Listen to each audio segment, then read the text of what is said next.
Hello tout le monde, bon j'espère que vous allez bien. Alors aujourd'hui je vais vous parler DIY. Pour une fois je ne vais pas en réaliser directement en vidéo, mais cette fois-ci je vais vous parler du matériel de base à avoir. C'est l'une d'entre vous qui m'avait posé la question il y a quelques semaines et j'avais trouvé l'idée vraiment très intéressante parce que c'est vrai que quand on a envie de se lancer comme ça dans des petits bricolages à la maison mais qu'on n'a pas vraiment de matériel particulier, on peut se demander vers quoi me diriger parce que le choix est quand même large. Donc je vais vous parler un petit peu du kit de départ à avoir pour réaliser plusieurs DIY.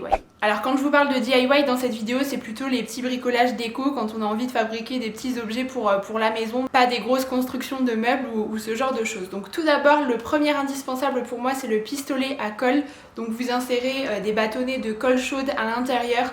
Pour moi, c'est un outil qui est assez multifonction, il fonctionne sur plein de supports différents, l'accroche est assez résistante et en plus de ça, je trouve qu'on peut quand même doser assez facilement la quantité de colle. Personnellement, j'en ai deux, j'ai ce petit format de la marque Cléopâtre qui est très bien, dont je me sers très régulièrement et j'en ai un petit peu plus gros qui vient de chez Action, rapport qualité-prix excellent si jamais voilà, vous avez un petit budget. Mais pour moi, ça permet vraiment de bien maintenir et d'assembler les différents éléments ensemble, donc ça c'est à avoir. Je vous recommande également une paire de ciseaux de taille moyenne multi-usage dont vous pourrez vous servir pour plein de choses différentes. Après, il existe des ciseaux vraiment dédiés à chaque utilisation pour découper le tissu, pour découper des matériaux un petit peu plus épais, mais si vous avez une paire de ciseaux qui est déjà bien efficace, assez robuste, ça devrait déjà vous suffire pour commencer. Celle-ci vient de chez Söstrengren, je l'ai depuis quelques temps et c'est vrai que la paire de ciseaux, je m'en sers pour chacun de mes DIY ou presque. Tournez-vous également vers un outil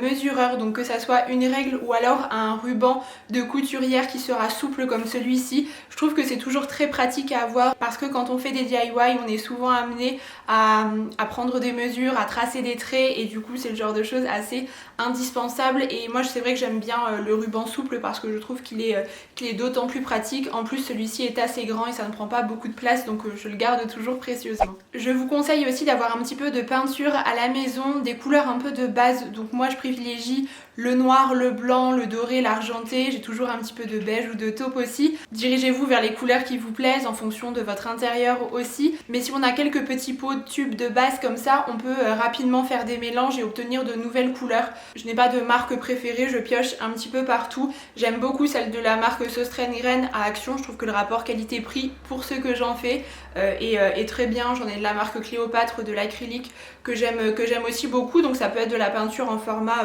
pot comme ça, tube, mais également de la peinture en bombe, ce que je trouve assez intéressant parce que pour recouvrir certaines surfaces qui sont importantes ou quand vous avez envie de mettre une très fine couche de peinture qui soit assez uniforme, c'est le genre de format qui est à privilégier je trouve. N'hésitez pas à vous rendre chez Action pour ce genre de peinture parce que le rapport qualité-prix est excellent. Les bombes sont vraiment à des prix très accessibles, il y a quand même quelques couleurs et par rapport au prix qu'on peut retrouver par exemple à Leroy Merlin, c'est vrai que ça n'est pas vraiment comparable. Le panel de couleurs n'est pas identique bien évidemment, mais si vous voulez des couleurs assez simples comme celle-ci, vous trouverez chez Action. Sinon c'est vrai que dans des magasins comme Cultura ou Leroy Merlin, vous avez vraiment un vaste choix de couleurs un petit peu plus précises si vous voulez des couleurs pastel ou ce genre de choses. Et par conséquent, pour appliquer la peinture, j'ai toujours des pinceaux de côté que j'aime beaucoup utiliser. J'aime bien ces formats arrondis et plutôt plats parce qu'ils permettent d'aller dans les petits recoins selon la taille. Vous en trouvez dans tous les magasins de loisirs créatifs. Après, il y a plein de déclinaisons différentes, des pinceaux brosses. Vous pouvez aussi vous diriger vers des rouleaux pour recouvrir des surfaces un petit peu plus grandes de manière plus rapide aussi. Mais voilà, des outils pour appliquer la peinture, c'est aussi bon d'en avoir. Autre essentiel d'après moi, c'est le fil de fer pour accrocher certains éléments ensemble, fixer des petites choses. C'est vrai que la colle parfois ne fonctionne pas à tous les coups et le fil de fer assez fin comme ça, c'est plutôt intéressant. Je m'en suis servi notamment lorsque j'ai créé ma couronne, vous savez, avec les fleurs séchées, les herbes de pampa. Ça permettait de fixer tout ça assez discrètement, j'ai envie de dire, parce que celui-ci est assez fin. Ensuite, vous avez des modèles beaucoup plus épais, mais je trouve qu'avoir un rouleau comme ça, c'est toujours utile. On s'en sert pour plein de choses différentes, ça ne prend pas beaucoup de place. En début de vidéo, je vais vous parler du pistolet à colle qui pour moi est vraiment important à avoir, mais c'est vrai qu'il n'est pas forcément adapté pour toutes les situations, tous les supports, parce qu'il dépose une couche de colle qui peut être un petit peu épaisse et quand on a envie de quelque chose de très fin, assez peu perceptible, je vous recommande plutôt d'autres types de colle. Donc pour ça, vous pouvez vous diriger soit vers la colle en spray Comme les bombes de peinture, je trouve qu'elle est très pratique quand on a une grande surface à recouvrir ou quand on a envie d'avoir quelque chose d'assez fin. Et sinon de la colle bricolage comme ça multi-usage, donc de la glu ou des petits tubes assez simples, parce que c'est vrai que je m'en sers régulièrement si jamais le pistolet à colle ne convient pas. Donc finalement je trouve que ce sont des articles qui se complètent bien. Avoir un pistolet à colle ainsi qu'un tube de colle liquide comme ça type glu, pour moi ce sont vraiment les deux types de fixation qui fonctionnent. Je voulais aussi vous parler des papiers un petit peu en tout genre dont on peut servir dans plein de choses différentes quand on a envie de faire des collages, des emballages, du découpage. Il y a forcément des utilités à tout ça, donc moi j'en trouve un petit peu partout. Donc il existe notamment ce genre de blocs de papier, vous savez, avec des feuilles cartonnées à motifs. Vous pouvez également les acheter en format individuel comme ça. Ou alors pourquoi pas du papier autocollant, je trouve que c'est assez chouette aussi. Ça c'est un papier craft que j'avais acheté à Cultura, et quand vous avez une surface à recouvrir ça peut être aussi intéressant. N'hésitez pas aussi à mettre de côté des papiers que vous recevez dans des colis ou quand on vous offre quelque chose. La dernière fois on m'a offert un bouquet de fleurs avec un papier cadeau à motif terrazzo, vous savez, dessus, c'était sublime, il était en parfait état et ça me faisait mal au cœur de le jeter, donc je me suis dit je vais le conserver, je saurai toujours quoi en faire, et plutôt qu'il parte directement au recyclage comme ça, je trouvais que c'était un petit peu dommage. Donc autant donner une seconde vie à ce genre de choses, que ça soit du papier de soie ou tout type de papier comme ça dont vous pouvez faire quelque chose. N'hésitez pas à mettre tout ça de côté. Si vous suivez mes vidéos DIY, vous avez probablement dû voir que je me sers régulièrement de cordes, de rubans en tout genre pour pouvoir faire des créations. Je trouve que c'est toujours assez sympa, ça donne un aspect un peu brut, naturel, que j'aime beaucoup dans une déco. Donc c'est vrai que j'ai toujours des petites cordes à disposition, plusieurs couleurs, plusieurs diamètres aussi de cordes. Si jamais ça vous intéresse de voir comment je range tout mon matériel de loisirs créatifs, j'avais fait un vlog il y a quelques temps, je crois que c'était l'année dernière. Je vous le mettrai dans le petit i si vous voulez jeter un coup d'œil, mais je m'étais bien organisée avec cette petite boîte, j'avais tout étiqueté pour me permettre de mieux m'y retrouver. Et donc voilà, j'ai de la corde en coton, de la corde un petit peu plus fine comme ça pour attacher des choses entre elles ou pour simplement donner un effet un petit peu plus décoratif. Donc sous forme de corde mais également sous forme de ruban, vous savez. Donc j'ai plusieurs rouleaux de différentes couleurs selon le projet que j'ai un petit peu envie de mener. Également des petits scotch masking tape comme ça, vous savez. On peut aussi faire des choses très sympas avec tout ça. Donc voilà, là j'en ai pas mal, c'est vrai, avec les années, comme je vous le disais, j'en ai accumulé un certain nombre, mais vous pouvez aussi simplement avoir un petit rouleau de corde et un ou deux rubans de couleurs différentes selon ce que vous avez envie de faire. Mais je trouve que c'est le genre de choses dont on se sert assez souvent et qui peut être utile. Autre accessoire dont je souhaitais vous parler, dont j'ai fait l'acquisition il y a quelques mois maintenant, et je me suis rendu compte que c'était tellement pratique d'en avoir une, il s'agit de la graffeuse murale. Je vous en avais notamment parlé lorsque j'ai fait